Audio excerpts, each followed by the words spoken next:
علیکم ورحمۃ اللہ وبرکاتہ۔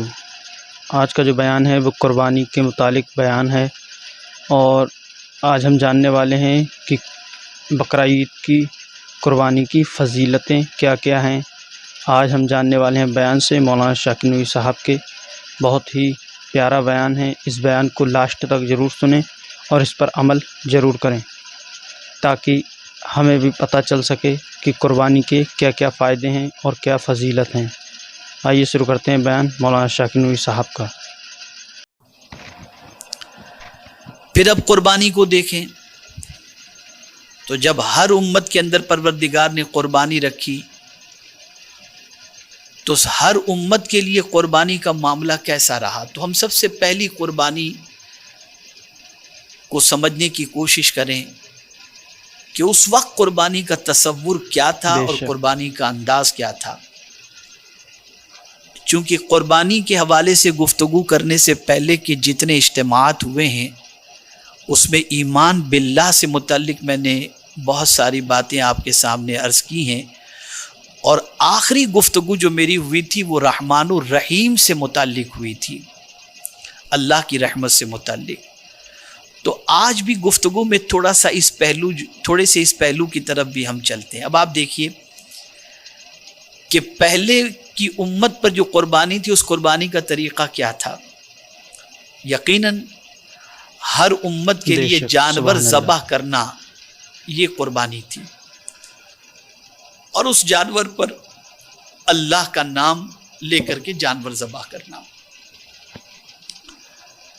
لیکن قربانی کی قبولیت اور عدم قبولیت کا معاملہ جو ہے وہ بڑا عجیب تھا۔ جب کوئی شخص کسی جانور کو ذبح کرتا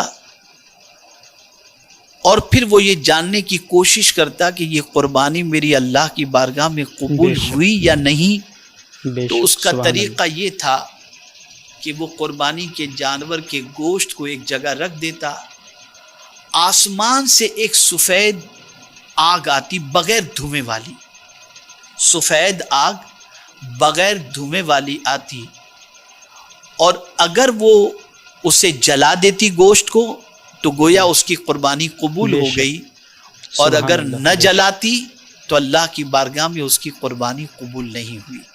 گویا نہ وہ گوشت کھا سکتا ہے، یعنی جس کی قربانی قبول ہوئی وہ گوشت نہیں کھا سکتا، اس کی قربانی کو تو آگ جلا کر کے چلی جاتی ہے۔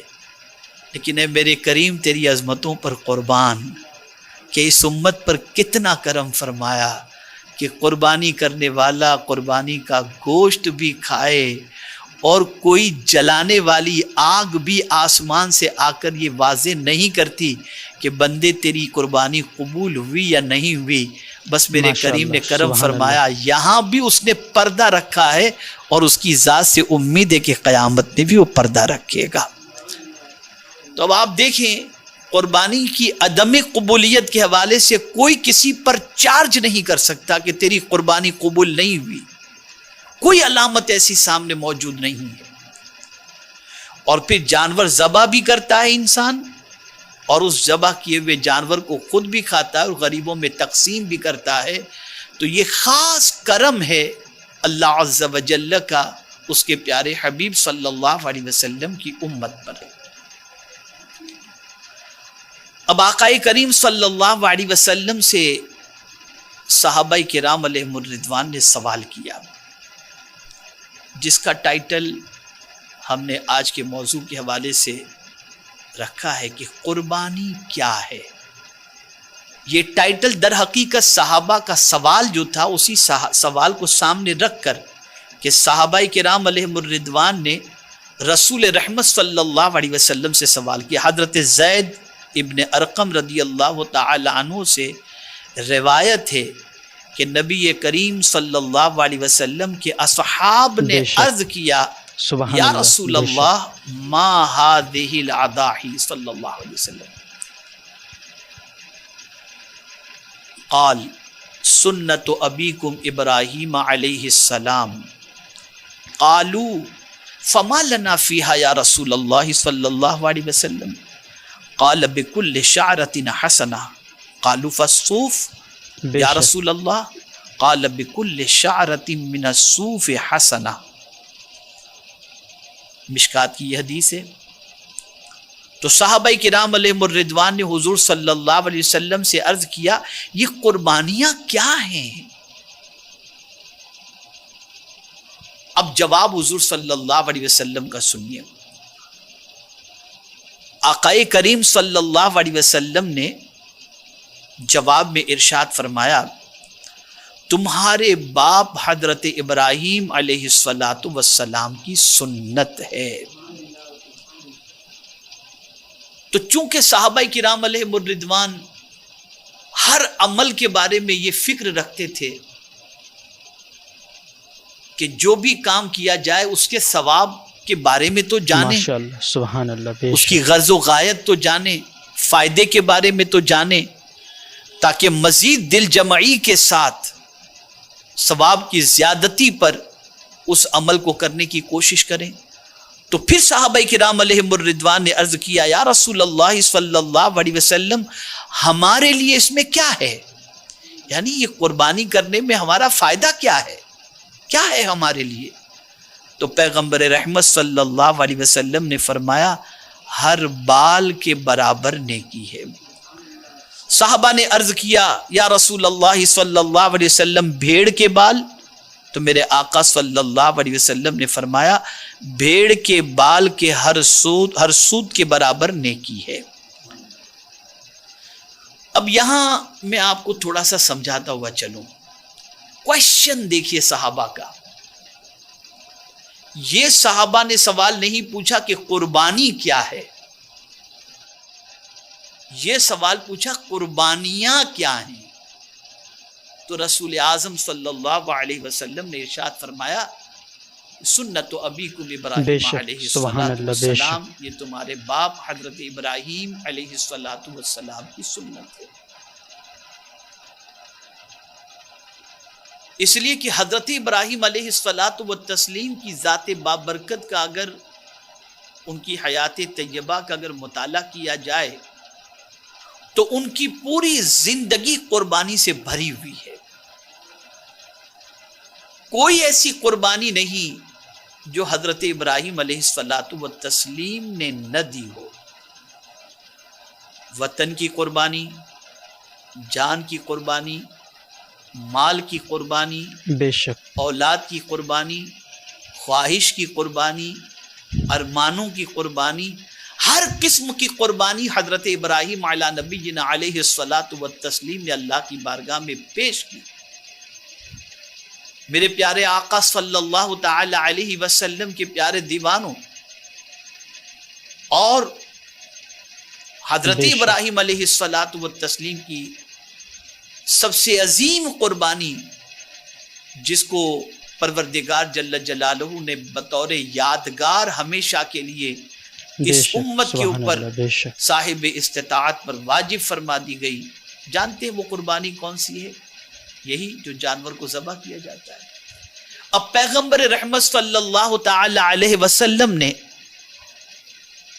اس کی فضیلت کتنی بیان فرمائی ہے اور اس کے بارے میں کتنا لوگوں کو ابھارا ہے. لیکن بڑی معذرت کے ساتھ میں عرض کرتا ہوں کہ فلسفہ قربانی کو تھوڑا سا سمجھنے کی بجائے مسلمانوں کی پوزیشن یہ ہے کہ یہ تو آج تک کہا جاتا رہا رہ گئی رسم اذان روح بلالی نہ رہی.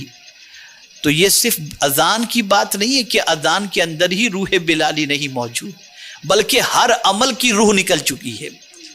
قربانی کی بھی روح نکل گئی, نماز کی روح نکل گئی. ہم نے سمجھا ہی نہیں کہ روح نماز کیا ہے, ہم نے سمجھا ہی نہیں کہ روح قربانی کیا ہے, ہم نے سمجھا ہی نہیں روح روزہ کیا ہے, ہم نے سمجھا ہی نہیں کہ روح حج کیا ہے.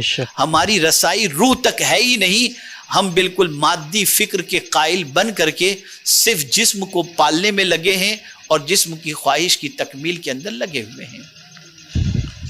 اسی لیے ہم قربانی جب کرتے ہیں تو ہمیں فکر یہی ہوتی ہے کہ کون سے حصے کا گوشت کس طریقے سے کھایا جائے, کہاں کیا دیا جائے, کہاں کیا, یہی فکر ستاتی رہتی ہے اور اسی کی طرف ہماری توجہ رہتی ہے، چونکہ ہم نے فلسفہ قربانی کو سمجھنے کی کوشش نہیں کی۔ بے شک ہم نے اپنی توجہ کو پیغمبر رحمت صلی اللہ علیہ وسلم اور حضرت ابراہیم علیہ السلام کی فکر کی طرف مبذول کرنے کی کوشش نہیں کی، اس لیے شکم سیری کے شوق نے اور لذت کام و دہن نے ہمیں اسی طرف رکھا کہ ہم بس اسی کی فکر رکھتے ہیں، کلیجی کھائیں گے اور گردہ کھائیں گے اور بکرا کھائیں گے اور یہ کھائیں گے، اس کا سموسہ بنائیں گے اور اس کے کباب بنائیں گے، بس یہی فکر رہ گئی، اس کے علاوہ نتھنگ۔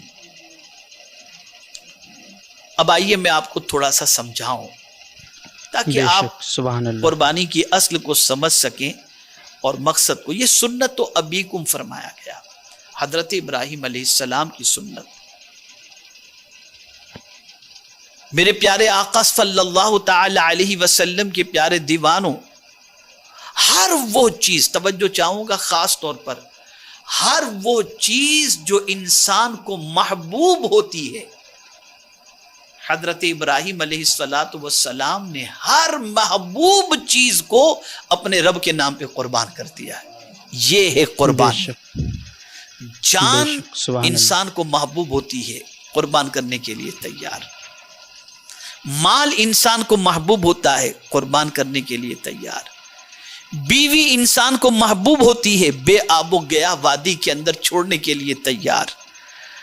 بیٹا باپ کو پیارا ہوتا ہے، اسے راہ خدا میں قربان کرنے کے لیے تیار۔ اور دنیا کو یہ درس دے دیا، اے دنیا کے ماننے والو، میرے کریم نے اگر مجھے تاج خلیلی عطا فرمایا ہے تو میرے مولا کی توفیق سے میں اس سے اتنی محبت کرتا ہوں کہ ہر محبوب چیز کو اس کے نام پر قربان کرنے کے لیے تیار ہوں۔ تو میرے مولا نے یہ جو جذبہ صادقہ مجھے عطا فرمایا ہے، اس کی وجہ سے میرے کریم نے مجھے تاج خلیلی عطا فرما دیا۔ ہمارا حال یہ ہے کہ ہم دعوی محبت الہی تو کرتے ہیں، جان قربان کرنا تو بہت دور کی بات، مال قربان کرنا تو بہت دور کی بات، وطن قربان کرنا تو بہت دور کی بات، ہم اپنی خواہش بھی قربان کرنے کے لیے تیار نہیں ہیں۔ اور ہم دعویٰ کرتے ہیں محبت الہی کا۔ میرے پیارے آقا صلی اللہ علیہ وسلم کے پیارے دیوانوں، اب آپ دیکھیں یہ قربانی کا پورا معاملہ جو ہے اس کو تھوڑا سا سمجھنے کی کوشش کریں۔ 8 تاریخ کو حضرت ابراہیم علیہ السلام نے خواب دیکھا۔ کیا خواب دیکھا؟ کہ کوئی کہنے والا کہہ رہا ہے کہ اپنے بیٹے کو اللہ کے نام پہ ذبح کرو۔ تو حضرت ابراہیم علیہ السلام سوچ میں پڑ گئے۔ اسی لیے 8ویں تاریخ کو 8 ذی الحجہ کو یوم ترویہ کہتے ہیں، سوچ کا دن۔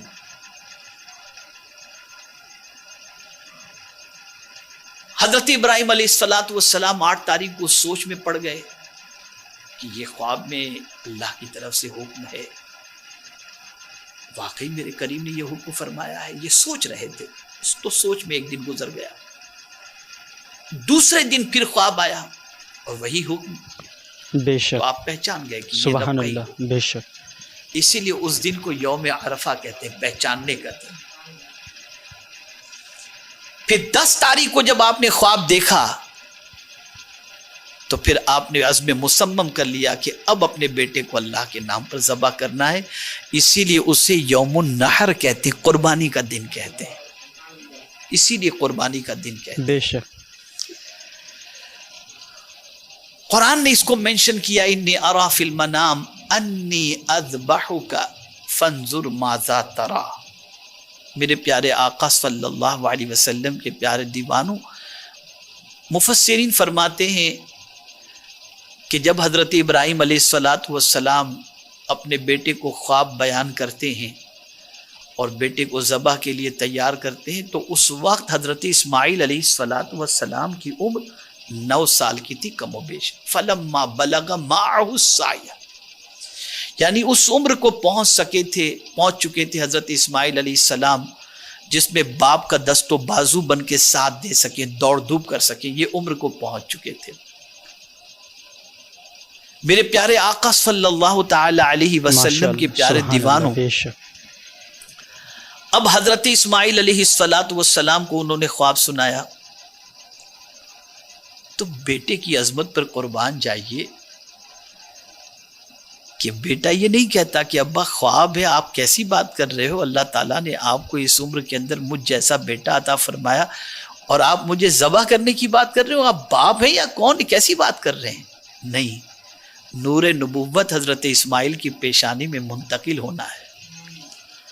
اس لیے حضرت اسماعیل علیہ السلام کو پروردگار جل جلالہ نے وہ مقام و مرتبہ عطا فرمایا تھا کہ حضرت اسماعیل علیہ السلام اپنے والد سے کسی قسم کے احتجاج کی بجائے، شکوے کی بجائے، شکایت کی بجائے، جو کچھ انہوں نے کہا، قرآن کہتا ہے کہ حضرت اسماعیل علیہ السلام نے عرض کیا، قال یا ابت فعل ما تؤمر ستجدنی انشاء اللہ من الصابرین۔ اب یہاں انداز دیکھیے، باپ تو خواب کی بات کر رہے ہیں، بے شک، سبحان اللہ، کہ میں نے خواب میں دیکھا، اور حضرت اسماعیل علیہ السلام اللہ کے خلیل کو عرض کر رہے ہیں، یا ابت فعل ما تؤمر، اے ابا جو حکم آپ کو دیا گیا۔ گویا نبی بھی جانتے، حضرت اسماعیل بچپن میں جانتے ہیں کہ خلیل کا خواب، نبی کا خواب خواب نہیں ہوتا، حکم خداوندی ہوا کرتا ہے۔ اس لیے عرض کیا کہ ما تؤمر، جس کا آپ کو حکم دیا گیا ابا وہ کر گزریے، مجھے شکوہ کرنے والا نہیں، اللہ نے اگر چاہا تو آپ مجھے صبر کرنے والا پائیں گے۔ اب یہاں میں آج دلائل الخیرات شریف پڑھ رہا تھا، بے شک، اسی میں دلائل الخیرات شریف کے آج کے جو ہے وہ دن کے اختتام پر میں نے ایک بزرگ کا قول پڑھا، بڑی پیاری بات اس میں موجود تھی۔ اس میں ایک بزرگ کا قول یہ تھا، کسی نے ان سے پوچھا، غالباً حضرت سری سختی رحمت اللہ تعالی علیہ سے کسی نے سوال پوچھا کہ حضرت صبر جمیل کیا ہے، صبر جمیل کیا ہے؟ تو حضرت سری سختی رحمت اللہ تعالی علیہ نے جواب میں ارشاد فرمایا کہ اپنی زبان کو شکایت سے روک دینا، شکوے سے روک دینا، یہ در حقیقت صبر جمیل ہے۔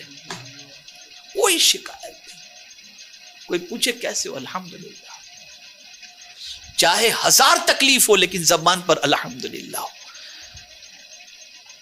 تو چونکہ اولیاء کرام علیہم الرضوان قرآن سے سبق لیتے ہیں، تو اتنی بڑی بات کہ ذبح کرنے کی بات ہے، تب بھی حضرت اسماعیل علیہ السلام اپنے والد سے عرض کرتے، ستجدنی انشاءاللہ، اگر آپ ضرور مجھے پائیں گے، ان قریب مجھے پائیں گے، اگر اللہ نے چاہا تو کیسا پائیں گے؟ صبر کرنے والا۔ اللہ اکبر۔ یہاں سے یہ بات سمجھ میں آئی کہ اپنی اولاد کو انبیاء کرام علیہم السلام صبر کی تعلیم دیتے تھے۔ یہی وجہ ہے کہ مصائب کے پہاڑ ٹوٹتے ہوں تب بھی انبیاء کرام علیہم السلام کی اولاد کی زبان پر صبر ہی رہتا اور زندگی میں صبر چھلکتا دکھائی دیتا، شکایت اور شکوہ نظر نہیں آتا۔ بیان اچھا لگا ہو تو ویڈیو کو لائک کریں، چینل کو سبسکرائب کر دیں اور بیل آئیکن ضرور دبا دیں تاکہ آنے والی ہر اسلامک ویڈیو آپ تک سب سے پہلے پہنچتی رہے۔ السلام علیکم ورحمۃ اللہ وبرکاتہ۔